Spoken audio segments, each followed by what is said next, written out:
Hi guys, here Guru Gerdie. It's been a minute, but I just wanted to come by and just talk a little bit.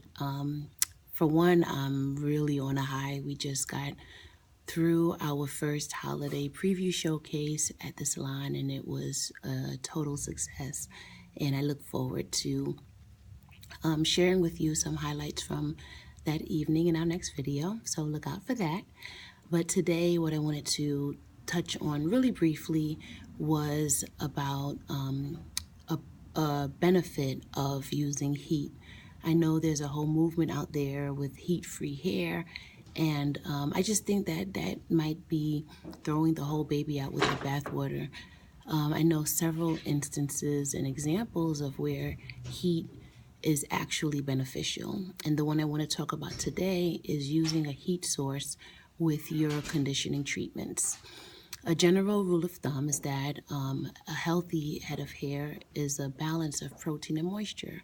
And so in your hair care regimen, I do suggest you employ using a mask or a treatment, a deep conditioning treatment, be it protein or moisture or a combination of both.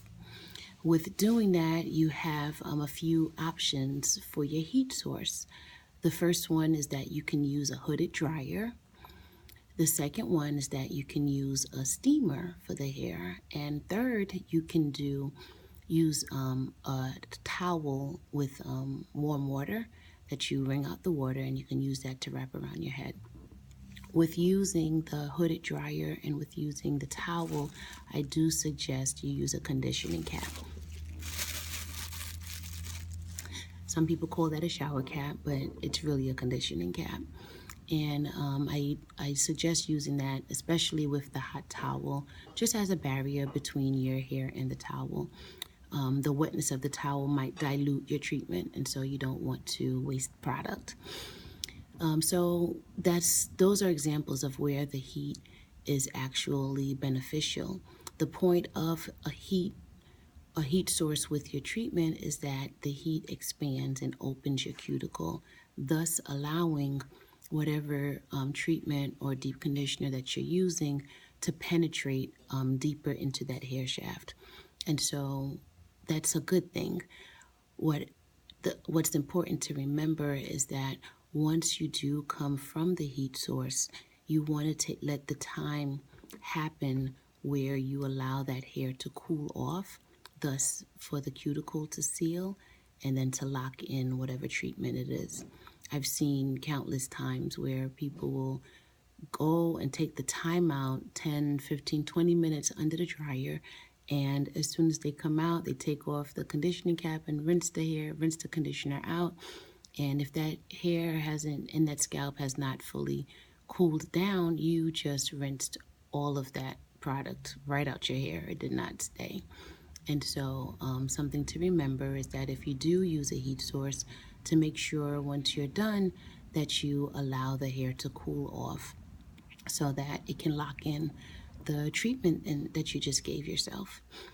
And another thing to remember is that you determine the level of heat based on the amount of hair you have on your head. So if your hair is more fine and really straight or has a loose wave or curl, then you don't need to have it very hot at all. A warm dryer is great. If you have a lot of hair and it's tightly coiled, then you can get it a little bit warmer. Either way, it shouldn't be hot to the point where it's burning your scalp or your hair. We're not about that life. So just, proceed with caution and be mindful of the amount of hair you have on your head when determining the level. But I wouldn't go more than maybe 45, 50 degrees with a standing dryer. I hope this helps, and that you don't feel guilty if you do have some heat in your hair. It's okay. And this is an example of where the heat can actually be beneficial. Well, I hope that was helpful. Please like the video.